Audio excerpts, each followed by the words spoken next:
election studios. So we'll be getting a lot to you out there today. But we've got Festus Okoye, who is a National Commissioner for Voter Information and Education. He joins us from our studios in Abuja. Good morning, Mr. Okoye, and thank you for joining us today. Well, first of all, just bring us up to speed concerning those supplementary elections. I mean, as of yesterday, we had civil society groups, some NGOs who say they were not, that INEC had not published the location and those areas where it will be holding, and they fear that those people who are supposed to go and vote today for the supplementary elections may not have as much information. What's going on?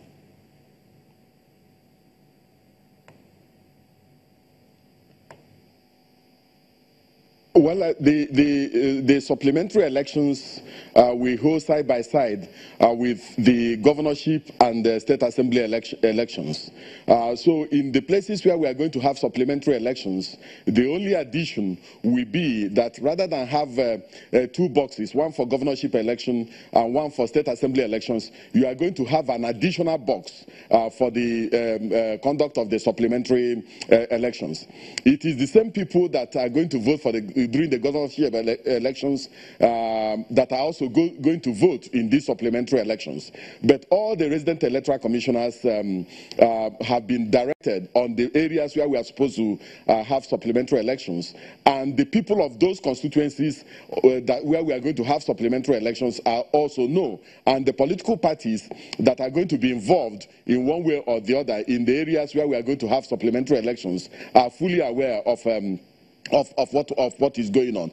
And it has also been published in the various constituencies where the supplementary elections are going to hold. In some of the places, we are just going to have a supplementary election in a few polling units. And in others, it's slightly more extensive. There are places where we are going to do supplementary elections in over 72 polling units or over 20 polling units. But in all those places, the people that are going to be involved already know, and the political parties are fully aware of what is going on. So there's no issue about the places where we are going to have supplementary elections. Okay, because I mean, one would have thought that since INEC usually have this engagement with different groups, including those other CSOs or CBOs, as it were, if they were not aware of some of this information, don't you think that there may just be some gap somewhere? Or you think, well, it's adequately covered? As you recall, the Independent National Electoral Commission had an engagement or a dialogue or a meeting, if you wish, with the resident electoral commissioners of all the states of the Federation, including the Federal Capital Territory. It was at this particular meeting that all the places where we are going to have supplementary elections were harvested.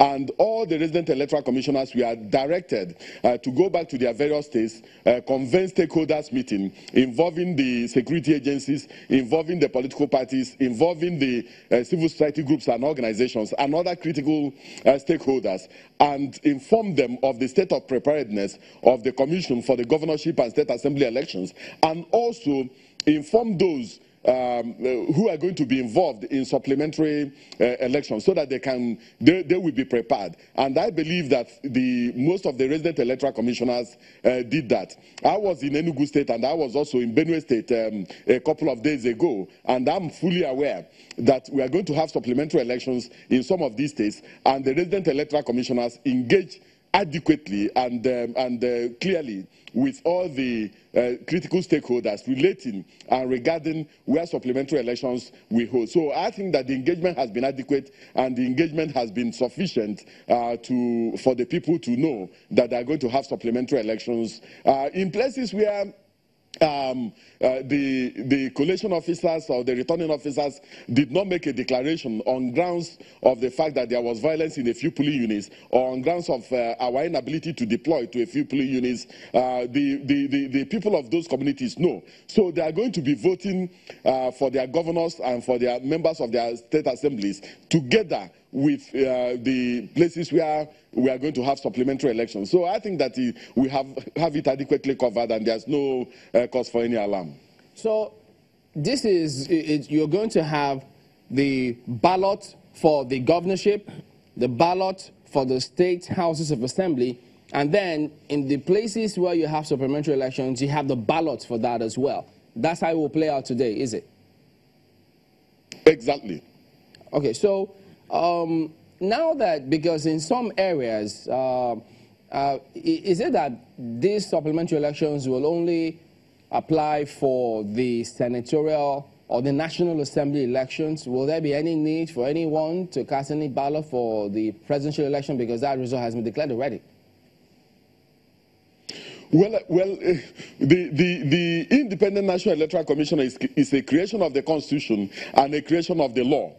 The declaration and return for the presidential election has already been made. And once you make a declaration and you make a return, you cannot conduct, there's nothing else to supplement.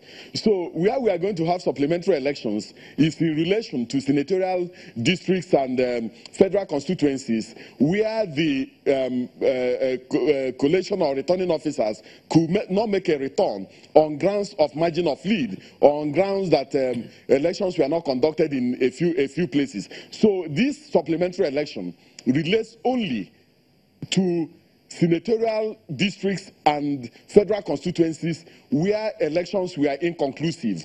The presidential election was conclusive, and a declaration was made and a return was made. So it is only in places where we have these inconclusive elections relating to senatorial and federal constituencies that we are going to have supplementary elections, because in those places it was inconclusive, and we are going to use this opportunity to conclude those elections.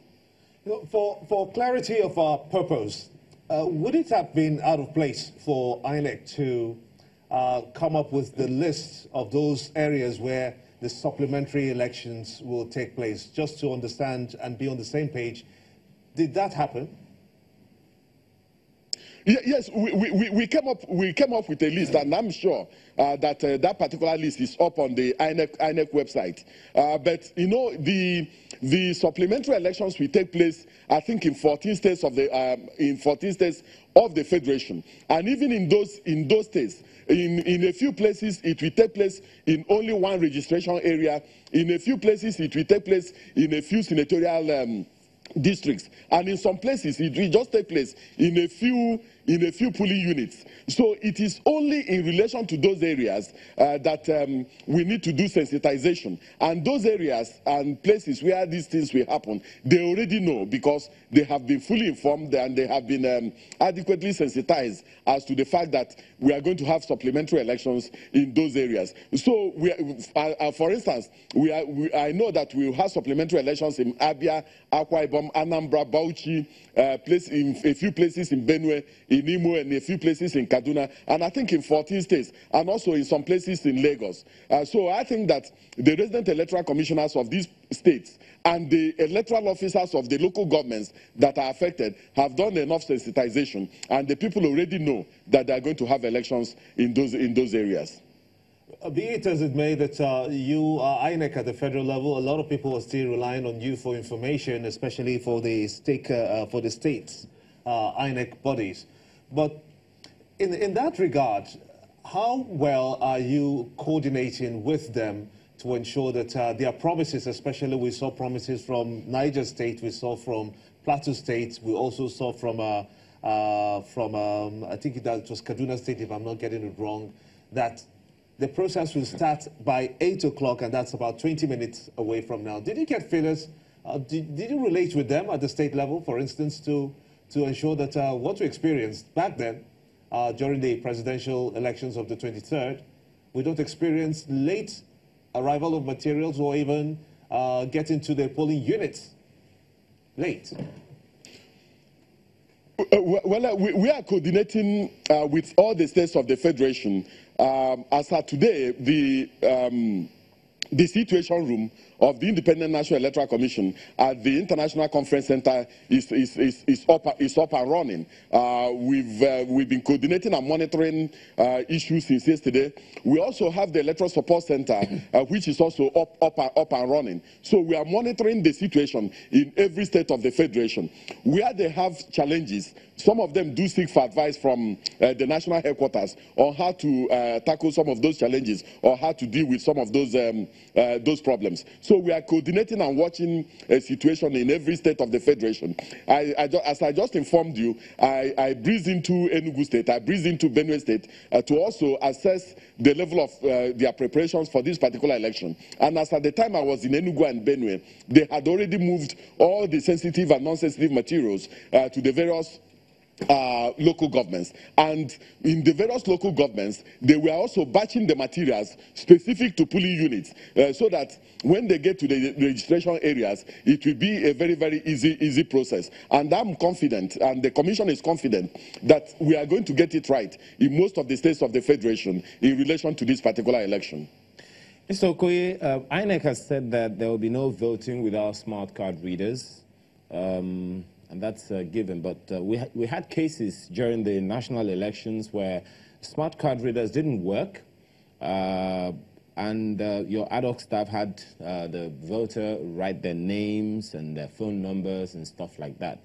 Now, what happens if the smart card readers don't work now? Because INEC has reiterated again that smart card readers or no voting. So what happens if it doesn't work?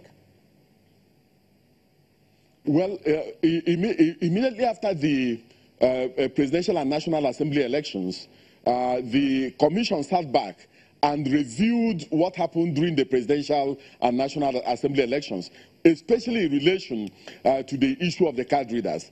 And we found out that in some of the places there was a complete misconception and misinterpretation of what the card reader was supposed to do. Some of the persons who were trained complained that they couldn't use the card reader on grounds that there was no network. The card reader operates offline. It doesn't need any network for you to operate it. So we have instructed all the registration area technical support staff to make sure that in all the registration area centers, that the ad hoc staff are properly sensitized as to the functions of the card reader. So we have reconfigured all the card readers specific to the governorship and state assembly elections, and we also make sure that we give refresher training to all the ad hoc staff that are going to be involved in handling the smart card readers during this particular election. And we envisage little or no problems with the smart card readers this time around. But all the registration area technical support staff are also on standby to offer technical support to any polling unit that has challenges. So we are monitoring the situation in all the polling units and in all the registration centers to make sure that everybody uses the smart card reader. Okay, and Mr. Okoye, by 2 p.m. We will come back to this in a moment. But we need to move over now to our correspondent, Emmanuel Ireyi, in Port Harcourt in Rivers State. A lot of, interest and news coming through from Rivers State at the moment.